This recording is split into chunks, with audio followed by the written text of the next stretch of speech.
I gave my best friend a haircut just to help him grieve, and without realizing it, I completely destroyed the friendship we had for years and built something I never expected that changed my entire life forever. I want to tell you exactly when I understood that what I had done to our friendship was irreversible, because it was not the moment the scissors were in my hand, and it was not the moment he looked in the mirror, and it was not even the moment he said my name in a way he had never said it before. It was 3 weeks after the haircut, standing in my kitchen at 11 at night, reading a text from him that said 6 words I was not prepared for, and understanding in the space between reading and breathing that the 8 years we had built as best friends had just become something else entirely, something I had not asked for and had not planned and did not know what to do with, and that there was absolutely no way back to what we had been before I picked up those scissors on the worst night of his life. I want to tell you the full story because the full story is the only way the 6 words make sense. And the 6 words are the only way the rest of this makes sense. So stay with me. His name is Joel. We had been best friends for 8 years when his mother passed. 8 years is long enough to know someone's laugh before the joke lands, long enough to have developed a shorthand so complete that whole conversations happen in expressions rather than words. We had met in our second year of university, ended up in the same study group for a class neither of us wanted to take, and discovered within 2 sessions that we were the same kind of person in all the ways that matter for friendship and different enough in everything else to make the conversation never run out. He was architecture. I was communications. He thought in structures and systems. I thought in stories and patterns. We had spent 8 years making each other think in ways we would not have found alone. I want to be clear about what Joel and I were, because the clarity matters for what we became. We were not people who had buried romantic feelings under the surface of friendship. We were not a will they won't they situation that everyone around us could see except us. We were genuinely, completely, without complication, best friends. I had dated other people. He had dated other people. We had met each other's partners, had given each other advice about those partners, had been present for the endings of those relationships with the specific support that only a best friend can provide. There was no unspoken thing between us. I want you to understand that because what happened later was not the surfacing of something hidden. It was the creation of something new. And new things, when they appear in the middle of grief, are the most disorienting things in the world. Joel's mother had been sick for 14 months. He had managed it the way he managed everything, systematically, practically, with the specific competence of a person who processes difficulty by addressing its practical dimensions rather than its emotional ones. He had organized her care. He had managed her finances. He had driven 3 hours every weekend for a year to be present in a way that cost him more than he ever said out loud. I had watched all of this from the position of best friend, which meant I had been present at the edges of it, available for the calls that came at difficult hours, attentive to the specific weight he was carrying without requiring him to perform the carrying for my benefit. His mother passed on a Thursday. He called me from the hospital parking lot at 2 in the morning, and the call lasted 4 hours, which is how long it took for the practical competence to give way to something underneath it that had been waiting for a space to exist. I sat on my kitchen floor and I listened and I said the things you say, and I did not try to fix anything because there is nothing to fix, and I understood that. By the time we hung up, the sun was coming up, and I knew, the way you know things about people you have known for 8 years, that the next few days were going to require more than phone calls. I drove to his apartment that Friday evening. He had been fielding calls from extended family all day, managing the logistics of a funeral, responding to the specific administrative weight that arrives alongside grief, and does not ask whether you are ready for it. When I got there, he was sitting at his kitchen table surrounded by papers, and his eyes had the look of someone who has been functional for so long that the functionality itself has become a form of absence. I made food. I helped sort the papers. I did not ask him how he was feeling because the question would have required him to locate feelings he was not ready to locate yet. We existed in the same space for 4 hours, and it was, in the specific way of real friendship, enough. I was about to leave when he said it. He said, not looking at me, still looking at the table, "I keep thinking about cutting my hair." It was such an unexpected sentence in the middle of everything that I actually paused with my coat half on. I asked him what he meant. He said his mother had always cut his hair. From the time he was a child until he left for university. He said she had cut it the last time he visited, 3 weeks before she passed, and that the hair he had now was the last haircut she had ever given him, and that he had been walking around for 3 weeks not cutting it because cutting it felt like losing the last physical thing she had done for him. And now she was gone, and he did not know what to do with the hair because keeping it felt like holding on and cutting it felt like letting go, and he could not figure out which one he was supposed to do. I stood in his kitchen with my coat half on, and I felt the specific weight of what he had just told me land in my chest.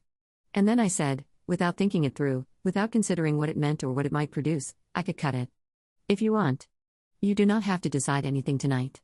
But if you want someone to do it who is not a stranger, I could do it. He looked at me for a long moment. And then he said, okay.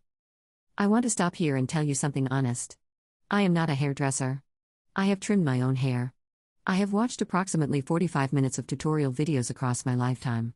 What I had, which I believed at the time was sufficient and now understand was exactly sufficient for what that moment required, was the willingness to be present for something that mattered to him in a way that no professional could be present for it. This was not about the technical quality of the haircut. This was about who was holding the scissors. I found scissors in his kitchen drawer. I found a comb. I sat him down at the kitchen table in the same chair where he had been surrounded by papers an hour earlier. I put a dish towel around his shoulders. And I started. Here is what I did not expect. I did not expect the silence to have the quality it had. We had spent 8 years talking through silences and filling them and moving through them, and this silence was different from every previous one. It was the silence of something being held carefully, of two people in the specific proximity of trust, of a task that required attention and care and a certain kind of presence that was different from the presence of conversation. I focused on what I was doing with complete attention. I moved slowly. I was careful in the way you are careful with something that matters. I do not know how long it took. 20 minutes, maybe 30. When I finished, I found a mirror and held it up so he could see the back. He looked at his reflection for a long time without saying anything. And then he said, quietly, "It looks like the one she used to give me." I do not know if that was technically true or if it was the truest thing he had ever said, but either way it was the thing that made me understand that whatever I had done, it had been the right thing. Not because of the haircut. Because of the holding of it. He said thank you in a way that contained more than thank you. I said of course in a way that meant I understand. I put on my coat and I said I would call him tomorrow and I left. That should have been the whole story. A best friend, a hard night, a small act of care that meant something because of who performed it.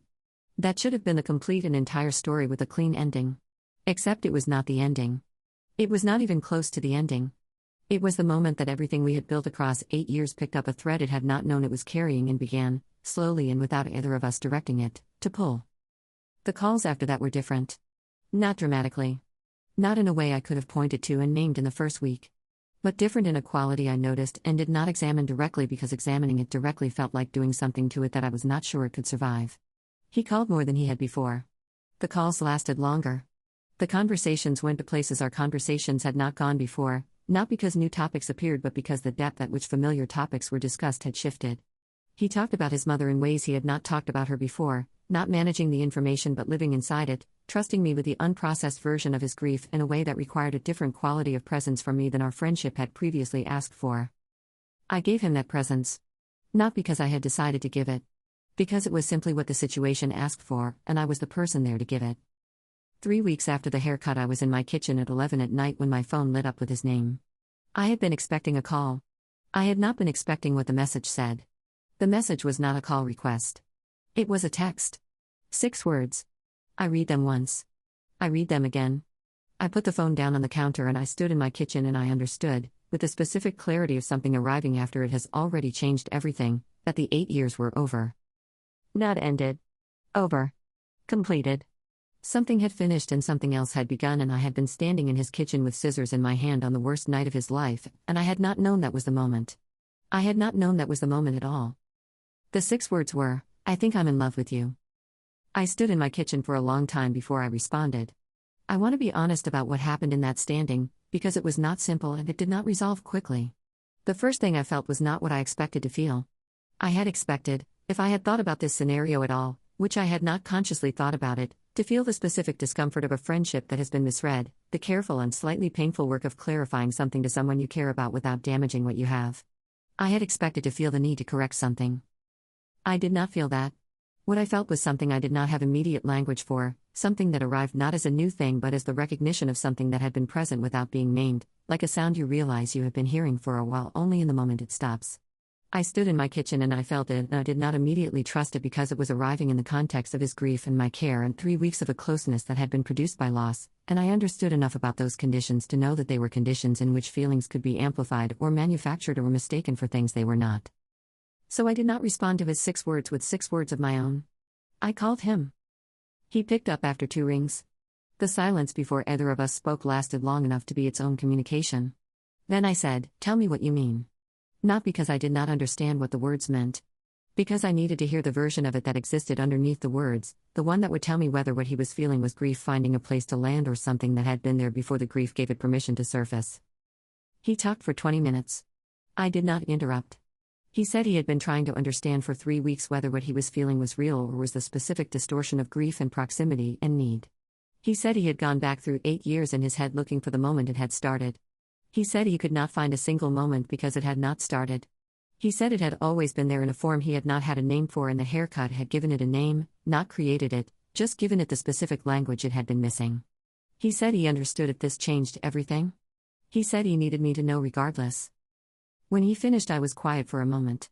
And then I told him the truth, which was that I did not know yet what I was feeling and that I was not going to tell him something I had not fully located just because he had been brave enough to say his thing clearly. I told him I needed a few days. He said okay. His okay contained the specific quality of someone who has said the scary thing and is now waiting to find out what it costs. I spent 3 days doing the honest work of looking at 8 years through a lens I had not previously used. I went back through things the way he had gone back through things, looking for the moment, and I found the same thing he had found, which was no single moment but a consistent thread that had been there so long and so quietly that I had incorporated it into the texture of our friendship without examining it separately. The way I felt when he was going through something difficult, not just the concern of friendship but something more specific than concern. The way conversations with him used up a different quality of my attention than conversations with anyone else. The way I had never, across 8 years and multiple relationships, found anyone who occupied the same space he occupied, and had attributed that to the uniqueness of the friendship rather than asking what the uniqueness was actually about. I called him on the 3rd day. I told him what I had found when I looked honestly. I told him I was not certain because certainty in the middle of grief and new realizations was not something I trusted, but that I was certain enough that the only honest thing I could do was say so. He was quiet for a long time. Then he said, "What do we do with this?" I said I did not know. He said, "Do you want to find out?" I said yes. What followed was the most disorienting and the most careful 3 months of my adult life. Disorienting because we were two people who knew each other completely and were simultaneously discovering that we did not know each other in the specific way that this new thing required knowing. The friendship had given us a foundation that was extraordinary and also, in some ways, an obstacle, because we kept reaching for the patterns of 8 years in situations that required new ones. We had to learn each other differently, not from scratch but from a different angle, and learning someone differently when you already know them so well requires a specific kind of attention that is harder than starting from zero. There were moments in those 3 months where I was afraid we had made a mistake. Not because of what I felt, which remained consistent in a way that I came to trust, but because of what we were risking. 8 years of best friendship is not a small thing to place into a space where it could be broken. I had seen friendships that had attempted this and had not survived the attempt, and I knew the specific nature of that loss, the double loss of both the friend and the romantic possibility, and I did not want that loss with Joel more than I had wanted almost anything. I told him this directly. We were on a walk, 3 weeks into whatever we were trying to figure out, and I said I needed him to know that I was afraid of losing the 8 years. He stopped walking. He said, "The 8 years are not a separate thing I could lose from this. They are the whole reason this is what it is." He said the 8 years were not at risk from this because this was the 8 years. It was not a replacement.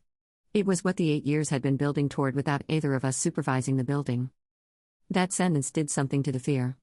Not removed it, but gave it a different shape, one I could hold rather than one that was holding me. I want to tell you about the moment I understood that what we had become was real in the specific way that counts, the way that does not depend on conditions or circumstances or the particular emotional intensity of a grief period. It was an ordinary Tuesday. Not a significant date, not a milestone, not a moment with any external weight. We were in my apartment and he was reading and I was working, and the room was full of the specific comfortable silence of two people who do not need to fill space for each other. And I looked up from what I was working on and I looked at him and I felt something that I can only describe as recognition. Not the new and slightly vertiginous recognition of discovering something unexpected. The old, settled, completely certain recognition of someone who has always been exactly where they are supposed to be. I looked at my best friend sitting in my apartment on an ordinary Tuesday and I understood that the haircut had not created this. The haircut had simply been the moment the door opened on something that had been in the room for 8 years, waiting with the patience of things that are simply true. The friendship did not survive. I want to say that clearly because I said at the beginning that I had destroyed it, and I want to be honest about what that means. The specific form of our friendship, the 8-year architecture of it, the particular language and patterns and roles and assumptions we had built, did not survive. You cannot carry the same structure into a different kind of relationship. The structure has to change. Some of what changed was loss, real loss, specific things about the friendship that do not exist in the same form in what we became. There are things you can say to a best friend that you say differently to a partner. There are freedoms that exist in friendship that require renegotiation in a relationship. We lost some of those things. I am not going to pretend we did not because pretending would be a disservice to how real the friendship was. What we built instead is something I do not have a cleaner word for than this: the friendship expanded. Not replaced. Not overwritten. Expanded into something that contains everything the 8 years were and adds dimensions the 8 years did not have room for. His mother never knew. That is the thing I sit with sometimes, the specific bittersweet weight of a timeline that did not allow her to see what her son became after she left. I think about her cutting his hair from the time he was a child until 3 weeks before she passed. I think about the last haircut she gave him and the one I gave him on the worst night of his life and what it meant that those two things are connected by the specific grief that made the second one necessary. I do not think she would have been surprised. I think people who love someone completely often see things about that person that the person cannot see about themselves. I think she probably knew things about her son and about me that we spent 8 years not knowing about ourselves. Joel does not let anyone else cut his hair now. That is not a romantic gesture. It is just the truth of how things settled. I am not a hairdresser. I am still not a hairdresser. But I know the specific weight of his head and the way his hair grows and what the haircut his mother used to give him looked like, because he described it to me once in detail on the night when it mattered most. And I have spent the time since trying to give him something that comes close. Not because of the haircut. Because of everything the haircut opened. Some friendships end because people grow apart. Some end because of distance or betrayal or the ordinary drift of lives moving in different directions. And some end because they were never just friendships to begin with, and the moment that becomes visible, the door opens, and what walks through it is something that the friendship was always too small to contain. I picked up a pair of kitchen scissors on the worst night of his life. I had no idea I was also picking up the rest of mine. That is the whole story. That is all it ever was. And somehow, that is the most extraordinary thing I have ever accidentally done.